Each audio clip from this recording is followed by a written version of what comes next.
Hi, ഞാൻ ആദിഷ്. ഇന്നത്തെ വീഡിയോയിലൂടെ നമ്മൾ ഡിസ്കസ് ചെയ്യാൻ പോകുന്നത്, പലരും എന്നോട് ചോദിക്കാറുണ്ട്, സർ എനിക്കൊരാളെ ഇഷ്ടമാണ്, പക്ഷേ ആ പെൺകുട്ടിക്ക് എന്നോട് ഇഷ്ടമുണ്ടോ ഇല്ലയോ എന്നുള്ളത് എനിക്കറിയത്തില്ല. ആ കുട്ടിയെ ഇംപ്രസ് ചെയ്യിപ്പിക്കാൻ എന്തെങ്കിലും മാർഗമുണ്ടോ, നമ്മൾ എന്തെങ്കിലുമൊക്കെ ചെയ്യണോ എന്നുള്ളതൊക്കെ ചോദിക്കാറുണ്ട്. അപ്പോൾ ഇന്നത്തെ വീഡിയോയിലൂടെ നമ്മൾ സംസാരിക്കാൻ പോകുന്നത് എന്തിനെക്കുറിച്ചായിരിക്കും? ഒരു വ്യക്തിയെ ഇംപ്രസ് ചെയ്യിപ്പിക്കാനും ആ വ്യക്തിക്ക് നിങ്ങളോടൊരു ഇഷ്ടം തോന്നിപ്പിക്കാനും എന്തൊക്കെ ചെയ്യണം എന്നുള്ളതിനെ പറ്റിയിട്ടാണ്. ഓക്കെ, റെഡിയല്ലേ? എല്ലാവർക്കും എൻ്റെ പുതിയ വീഡിയോയിലോട്ട് സ്വാഗതം. ഒന്നാമത്തെ ടിപ്പ് എന്ന് പറയുന്നത്, നിങ്ങൾ നന്നായിട്ട് ഡ്രസ്സ് ചെയ്യുക എന്നുള്ളതാണ്. അത് പുതിയ ഡ്രസ്സ് തന്നെ വേണമെന്നൊന്നുമില്ല, ഉള്ള ഡ്രസ്സ് നന്നായി തേച്ച് അടിപൊളിയായിട്ട് ധരിക്കുക എന്നുള്ളത് തന്നെയാണ്. അപ്പോൾ ഡ്രസ്സിങ് സെൻസ് നന്നായിട്ട് വേണം ഒരാളെ ഇംപ്രസ് ചെയ്യിപ്പിക്കാൻ. കാരണം നമ്മുടെ ഒരു അപ്പിയറൻസിലാണ് ഓപ്പോസിറ്റ് നിൽക്കുന്ന വ്യക്തി അട്രാക്റ്റഡ് ആവുന്നത്, അല്ലേ? അപ്പോൾ ഇന്ന് മുതൽ ആ കാര്യം നന്നായിട്ട് ശ്രദ്ധിച്ചോ, നന്നായിട്ട് ഡ്രസ്സ് ചെയ്യുക എന്നുള്ളത്. രണ്ടാമത്തെ ടിപ്പ് ഇതാണ്, വളരെയധികം നീറ്റായിട്ട് അവരുടെ മുമ്പിൽ പ്രത്യക്ഷപ്പെടുക എന്നുള്ളതാണ്. ഈ നീറ്റ്നെസ് എന്ന് പറയുന്നത്, അതിനോട് ഒരു പ്രത്യേക അട്രാക്ഷൻ എല്ലാ ആളുകൾക്കും ഉണ്ടായിരിക്കും. എന്ന് പറഞ്ഞു കഴിഞ്ഞാൽ, നിങ്ങൾ കൃത്യമായിട്ട് നഖം വെട്ടുക, അതുപോലെ തന്നെ മുടി വളർത്തുന്ന ആളുകളാണെങ്കിൽ അത് നന്നായിട്ട് മെയിൻറ്റെയിൻ ചെയ്യുക, നീറ്റായിട്ട് കട്ട് ചെയ്ത് വെക്കുക.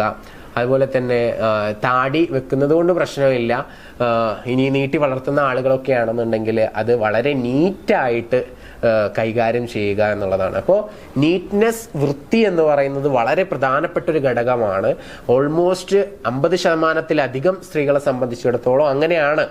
50 അതിൽ കൂടുതൽ പെർസെൻറ്റേജ്. അപ്പോൾ നിങ്ങൾ പ്രത്യേകം ശ്രദ്ധിക്കേണ്ട, കെയർ ചെയ്യേണ്ട ഒരു ഏരിയയാണ് നീറ്റ്നെസ് എന്ന് പറയുന്നത്. അപ്പോൾ ഒന്നാമതായിട്ട് പറഞ്ഞത് ഡ്രസ്സിങ് നന്നായിട്ട് ശ്രദ്ധിക്കുക, രണ്ടാമത്തത് നീറ്റ്നെസ് നന്നായിട്ട് ശ്രദ്ധിക്കുക. പിന്നെ അവരെ കണ്ട് സംസാരിക്കുന്ന സമയത്ത് ആദ്യം തന്നെ കാണുമ്പോൾ ഒരു സ്മൈൽ അങ്ങോട്ട് കൊടുക്കുക, ഒരു പുഞ്ചിരിയോടുകൂടി എനർജറ്റിക് ആയിട്ട് മാത്രം സംസാരിക്കുക.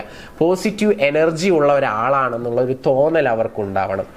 പിന്നെ ഞാൻ പറയേണ്ട കാര്യമില്ല, സംസാരിക്കുന്ന സമയത്ത് കുറച്ച് ഹ്യൂമറൊക്കെ ആഡ് ചെയ്യുക. കാരണം അവരെ നിങ്ങൾക്ക് ചിരിപ്പിക്കാൻ കഴിഞ്ഞു കഴിഞ്ഞാൽ അവർ ഹാപ്പി ആവും. സ്വാഭാവികമായിട്ട് ഒരാൾ ചിരിക്കുമ്പോൾ പോസിറ്റീവ് ഹോർമോൺസ് അവരുടെ ശരീരത്തിൽ ഉണ്ടാവും, അല്ലേ? അപ്പം നിങ്ങൾക്ക് നന്നായിട്ട് അവരെ തമാശയൊക്കെ പറഞ്ഞ് ചിരിപ്പിക്കാൻ സാധിക്കുകയാണെന്നുണ്ടെങ്കിൽ അവരതൊക്കെ വീണ്ടും വീണ്ടും ഓർക്കും. നിങ്ങൾ അവരുടെ അടുത്തില്ലാത്ത സമയത്ത് നിങ്ങളെ അവർക്ക് മിസ് ചെയ്യും, അവർ നിങ്ങളെക്കുറിച്ച് ചിന്തിക്കും.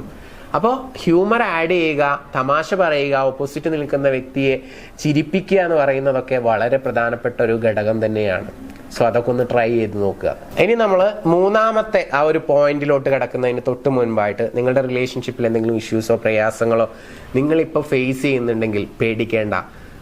മുകളിൽ കാണുന്ന നമ്പറിലോട്ട് നിങ്ങൾക്ക് വിളിക്കാവുന്നതാണ്, ഞങ്ങൾ നിങ്ങളെ സപ്പോർട്ട് ചെയ്യാം. പിന്നെ അതുപോലെ തന്നെ പ്രധാനപ്പെട്ട ഒരു കാര്യമാണ് സർപ്രൈസ് നൽകുക എന്ന് പറയുന്നത്.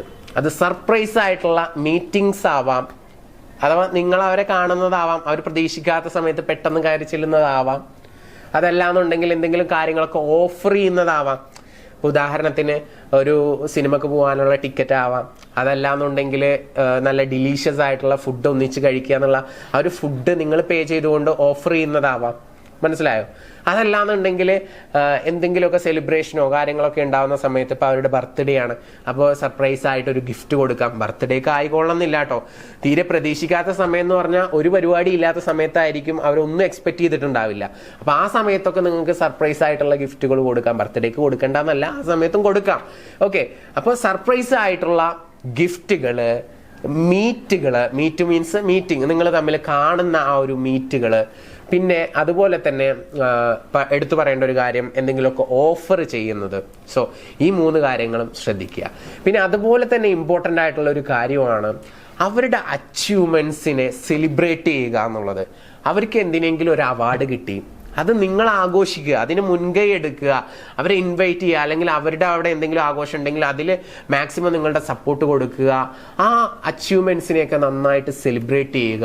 അച്ചീവ്മെൻറ്റ്സ് മാത്രമല്ല കേട്ടോ, ബർത്ത്ഡേ ആവാം, വേറെ എന്തെങ്കിലുമൊക്കെ ഫങ്ഷൻസ് ആവാം, അതൊക്കെ മാക്സിമം സെലിബ്രേറ്റ് ചെയ്യുക എന്നുള്ളതാണ്. ഓക്കെ, പിന്നെ അതുപോലെ തന്നെ എന്തെങ്കിലുമൊക്കെ അച്ചീവ്മെൻറ്റ്സ് ഉണ്ടാക്കുന്ന സമയത്ത് കോംപ്ലിമെൻറ്റ് ചെയ്യുക മാക്സിമം അവരെ. കോംപ്ലിമെന്റ്സ് എന്ന് പറഞ്ഞു കഴിഞ്ഞാൽ അച്ചീവ്മെന്റ്സിനേക്കാൾ കൂടുതൽ അവർ ഇഷ്ടപ്പെടുന്ന എപ്പോഴും ബ്യൂട്ടിനെ കുറിച്ച്, ഡ്രസ്സിങ്ങിനെ കുറിച്ചൊക്കെ കോംപ്ലിമെന്റ്സ് കൊടുക്കുന്നതാണ്. സോ അങ്ങനെ ആണെന്നുണ്ടെങ്കിൽ നമുക്ക് അവരുടെ ഭംഗിയെ കുറിച്ചിട്ടുള്ള കോംപ്ലിമെന്റ്സ് കൊടുക്കാനായിട്ട് സാധിക്കും. അതുപോലെ തന്നെ നല്ല ഡ്രസ്സ് ഇടുന്ന സമയത്ത് ഇന്നത്തെ ഡ്രസ്സ് കൊള്ളാൻ കേട്ടോ എന്നുള്ള രീതിയിലൊക്കെ പറയുന്നതൊക്കെ അവർക്ക് വളരെ വലിയൊരു പോസിറ്റീവ് എനർജി ആയിരിക്കും. അവരത് ഓർത്തുകൊണ്ടേയിരിക്കും എന്നുള്ളതാണ്. നിങ്ങൾ കുറച്ച് ദിവസം പറഞ്ഞ് ഒരു ദിവസം പറയാതിരുന്നു കഴിഞ്ഞാൽ പോലും അവർക്കത് ഫീൽ ചെയ്യും. സോ അത് വളരെ പ്രധാനപ്പെട്ട ഘടകമാണ് അപ്രീഷിയേറ്റ് ചെയ്യുക എന്നുള്ളത്. അപ്രീഷിയേറ്റ് ചെയ്യുക, നല്ല നല്ല നിമിഷങ്ങൾ സെലിബ്രേറ്റ് ചെയ്യുക, ഇതൊന്നും മറന്നു പോവാതിരിക്കുക. പിന്നെ അതുപോലെ തന്നെ പ്രധാനപ്പെട്ടൊരു കാര്യമാണ് അവരുടെ പാഷനെ സപ്പോർട്ട് ചെയ്യുക എന്നുള്ളതാണ്. എല്ലാവർക്കും ഓരോരോ ഇഷ്ടങ്ങൾ ഉണ്ടായിരിക്കും അല്ലേ? ആ ഇഷ്ടം എന്താണെന്ന് മനസ്സിലാക്കി കഴിഞ്ഞാൽ അതിന് മാക്സിമം നമുക്ക് പറ്റുന്ന സപ്പോർട്ട് കൊടുക്കുക. അത് ഫിനാൻഷ്യലി ആവാം, ഫിസിക്കലി ആവാം, മെന്റലി ആവാം, വാക്കുകൾ കൊണ്ടാവാം. ആ സപ്പോർട്ട് നമുക്ക് കൊടുക്കാൻ സാധിച്ചു കഴിഞ്ഞാലും ആ വ്യക്തിയെ നമുക്ക് ഇംപ്രസ് ചെയ്യിപ്പിക്കാനായിട്ട് സാധിക്കും. ഓട്ടോമാറ്റിക്കലി അവരുടെ മനസ്സിൽ നിങ്ങളോടൊരു ഇഷ്ടം ഉണ്ടാവും. നിങ്ങൾക്ക് അവരുടെ മനസ്സിൽ കയറി കൂടാൻ സാധിക്കും. ആ കാര്യത്തിൽ യാതൊരു സംശയവുമില്ല. അപ്പോൾ പാഷനെ, അവരുടെ സ്വപ്നങ്ങളെ മാക്സിമം സപ്പോർട്ട് ചെയ്യുക എന്നുള്ളത് വളരെ ഇമ്പോർട്ടൻ്റ് ആയിട്ടുള്ള ഒരു ഘടകമാണ്. പിന്നെ പ്രധാനപ്പെട്ട ഒരു ഘടകമാണ് ഏത് സ്ത്രീക്കും ആവശ്യമുള്ള നമ്പർ 1 തിങ് എന്ന് പറയുന്നത് കെയറിങ് ആണ്. അത് വാക്കുകളിലൂടെയുള്ള കെയറിങ് ഉണ്ട്, അതുപോലെ തന്നെ നിങ്ങളുടെ ജസ്റ്റേഴ്സിലൂടെ, ആംഗ്യങ്ങളിലൂടെ, നിങ്ങളുടെ പ്രവൃത്തികളിലൂടെ, ചെറിയ ചെറിയ ഫിസിക്കൽ ടച്ചിലൂടെയുള്ള കെയറിങ് ഉണ്ട്. അതുകൂടാതെ പ്രൊട്ടക്ഷനുമായി ബന്ധപ്പെട്ടിട്ടുള്ള കെയറിങ് ഉണ്ട്. ഇപ്പോൾ ഉദാഹരണമായിട്ട് പറയുകയാണെങ്കിൽ ജസ്റ്റ് ഒന്ന് റോഡ് മുറിച്ച് കിടക്കുകയാണെന്നുണ്ടെങ്കിൽ കൈ പിടിച്ച് വാഹനങ്ങളൊക്കെ നോക്കി അങ്ങനെ കിടക്കുന്ന ആ ഒരു പ്രൊട്ടക്ഷനുമായി റിലേറ്റഡ് ആയിട്ടുള്ള കെയറിങ്. ഇങ്ങനെ ഒരുപാട് സംഭവങ്ങൾ വരുന്നുണ്ട് കെയറിങ്ങിൽ. ജസ്റ്റേഴ്സ്, പ്രൊട്ടക്ഷന്, അതുപോലെ പോസിറ്റീവായിട്ടുള്ള ഒരുപാട് ആക്ഷൻസ്. അപ്പോൾ ഇങ്ങനെയുള്ള കാര്യങ്ങളൊക്കെ നിങ്ങൾ ശ്രദ്ധിക്കുക എന്നുള്ളതാണ്. മാക്സിമം അവരെ കെയർ ചെയ്യുക. അത് മെൻ്റലി ആവാം, ഫിസിക്കലി ആവാം, ഓക്കെ, ഇമോഷണലി ആവാം. അപ്പോൾ ഈ രീതിയിലൊക്കെ നന്നായിട്ട് കെയർ ചെയ്യുക. പിന്നെ സ്ത്രീകളെ സംബന്ധിച്ചിടത്തോളം അവർക്ക് ഒരുപാട് കാര്യങ്ങൾ സംസാരിക്കാനുണ്ടായിരിക്കും. അവർക്ക് വേണ്ടിയിട്ട് നിങ്ങളെ നൽകുക കുറച്ച് ക്വാളിറ്റി ടൈം.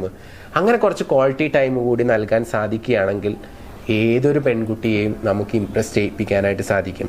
അപ്പോൾ 1 by 1 ആയിട്ട് ഓരോന്ന് എഴുതിയെടുക്കുക. എന്നിട്ട് ഇതിൽ എന്തൊക്കെ ചെയ്യണം എന്നുള്ളത് പ്ലാൻ ചെയ്യുക. എന്നിട്ടൊന്ന് ചെയ്ത് നോക്കിക്കേ. തീർച്ചയായിട്ടും പോസിറ്റീവ് റെസ്പോൺസ് ഉണ്ടാകും.